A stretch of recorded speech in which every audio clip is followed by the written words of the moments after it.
What is going on, everyone? James with Urban Bass Layers here. Today, out in the backyard, I want to talk to you guys about my setups and some of the line I use and my main setup and the way I rig, what I rig and what we mainly fish with.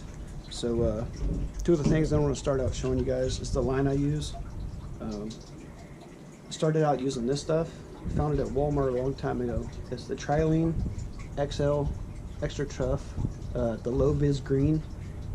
I've never really snapped any fish off on this. Maybe one or two, but I can't really remember. I know the times that I did lose fish on this stuff, that it wasn't the line, it was my bad knot or a fish snapping my spinnerbait in half, which that wasn't the line, that was the bait. And the other stuff I use is this guy right here, Power Pro.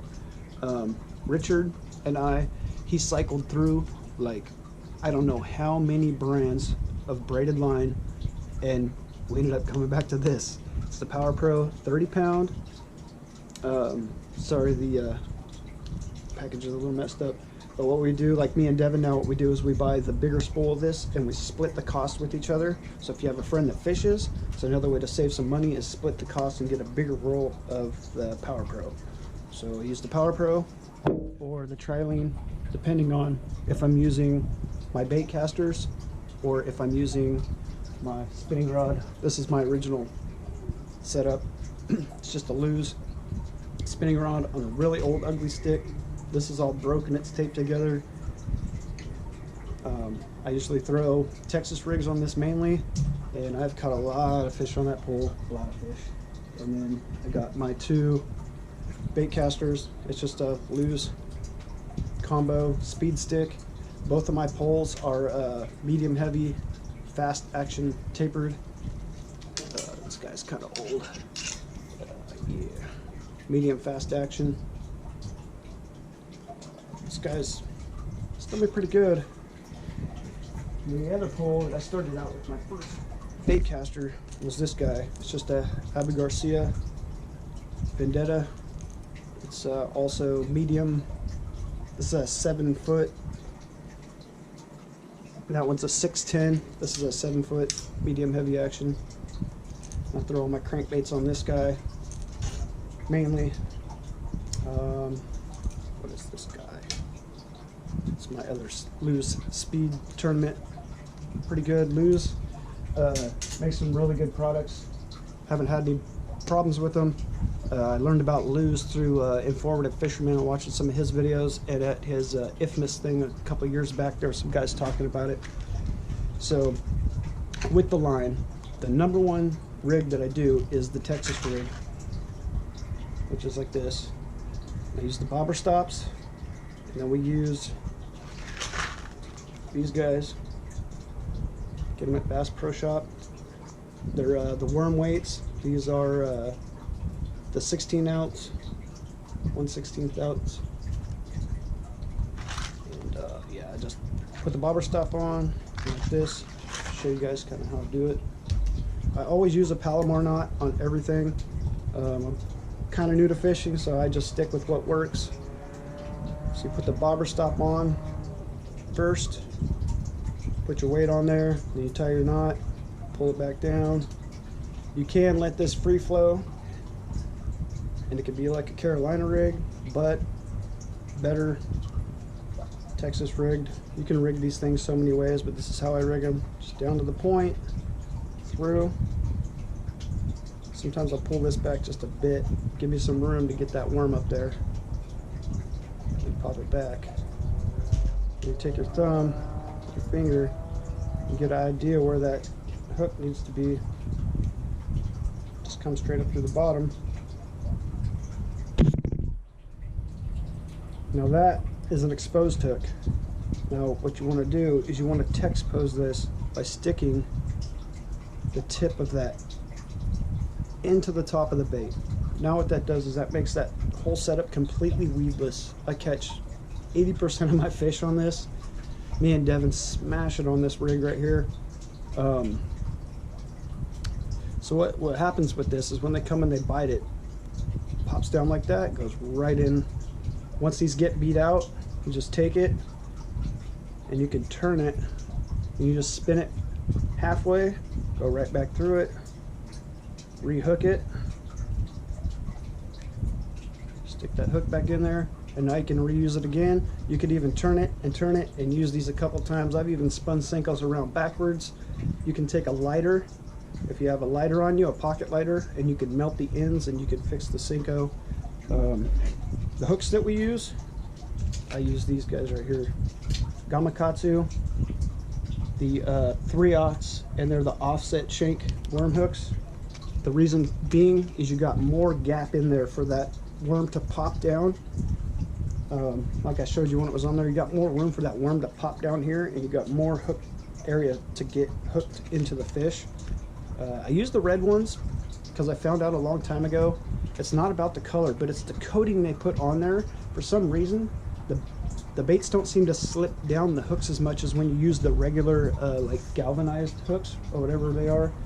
They really seem to slide down a lot. So here's the bobber stops we get. Just get these at Bass Pro Shop. Go over where all the bobbers and stuff are. Bobber stops are really easy to put on. There's a little thing in there, little loop. You stick the line through and you just pull it right off onto the bait. Pop these guys open. Show you real quick. Oops. They come in 3, and usually what I'll do is I'll take 2 of these out and leave them at home, and I'll just put 1 in there because I've stuck all of them in my bait box before, and they got beat out and they got broken up, and I couldn't put them on my line, so they got wasted. These things are like gold, man. So you do with these, grab some of this Pro here. Of course, it's frayed off on the end. So I get these braid scissors. You want something that cuts braid? Get some braid scissors. These things are like a couple dollars at Walmart. Yeah, braid scissors. So anyways, go with these ones here. Just pull one of these guys off to the side. You got that loop there. Just go right through that loop. Pull that guy right off on there. You got your bobber stop on there. Really simple.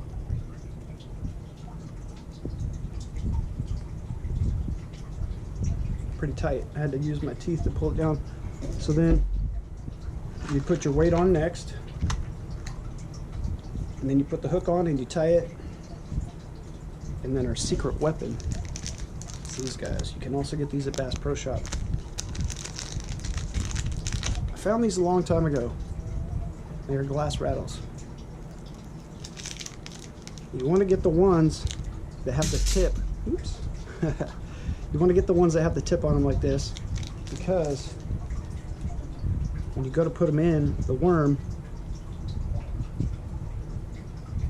that point will actually make it so you can stick it in there. If you get it right in the center, and you got that rattle in there, and you got another presentation. Now, not necessarily do you have to shake that. The trick to these are, when the bass picks the worm up, that rattle shakes, and then they think something's going on and they hold on twice as long. Good little trick there. Now you can, and I have, me and Richard have caught a lot of really big fish. He caught an 8-pounder doing it. Put the rattle in there, you throw it out on a grass line from shore, and you just shake it in place. Throw it on top of grass, throw it on top of the cheese, whatever. I caught a good one the other day on the top of the cheese. You just throw it out there and you just shake it in place on top of the cheese. They'll come up and get it. Like I was saying, there's some other ones that we got, and they were smaller, and they were like for fly fishing, and both ends were rounded off. You can't get it, you know what I mean? So what I had to do was take a toothpick and dig a hole into the bait and then stick those rattles in there. These ones, man, they go in. Now I did a video a long time ago on the page of me actually molding the rattles into the baits. Now the thing with that was it took a long time to do it, and they didn't quite come out right, and some of the rattles wouldn't be in the right place. They'd be up high, or they'd be on the edge of the plastic, and there's like nothing covering it because they would fall down. So it really wasn't an ethical way or like a fast way to do it. So I'm just sticking the rattles in there, and me and Devin actually have an idea coming up here. We are going to probably package these guys These are my hand poured, handmade Urban Bass Slayers, Senkos. Most of this plastic, about 80% of it, is all stuff that we found on the ground out at our fishing spots, or stuff that we recycled, or I had fishing buddies give me their old plastics. And if you look at those things, kind of hard to see, but the colors in those are just, there's a lot of color in those.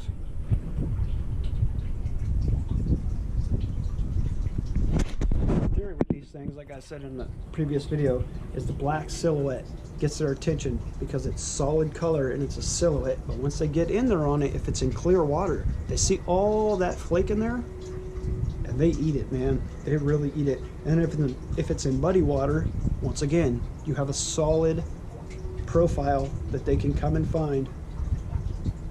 This is my #1 bait right here.